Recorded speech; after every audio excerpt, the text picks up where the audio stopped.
Hi, welcome to my channel. In this video, I will show you how to fix CHM help files that do not display the help text and appear to be blank. Let's get started.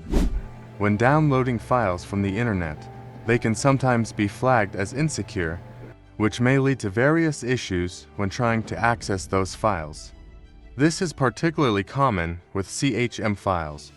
Fortunately, you can often resolve this problem by going to the file's properties and checking the Unblock checkbox. Before we proceed with this method, let's take a closer look. For this, I recommend using a free software that allows you to scan and delete alternate data streams. Simply scroll down and get your free copy. Once you've downloaded and unzipped the file, run the executable X file to launch the program. You'll need to browse to the location where your CHM file is stored. Now simply press the scan button. The software will then begin to analyze the file for any hidden alternate data streams. You don't necessarily need to use third-party software for just a single file. Instead, you can use the terminal to identify alternate data streams. To do this, open up a terminal window and enter the command dir/r. This command will list all the files in the directory along with any alternate data streams associated with them.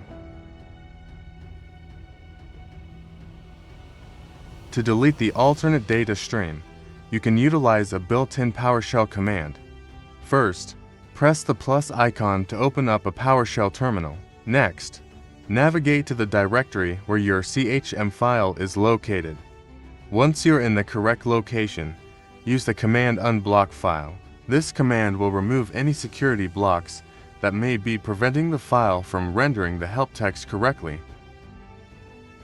If you now open the CHM help file, you should notice that all the text is displayed correctly and the previously blank areas are now populated with content.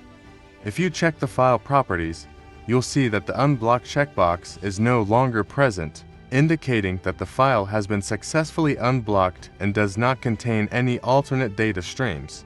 Additionally, you can also search for the file in the GUI application's alternate data view to verify its status, and there you have it, problem fixed.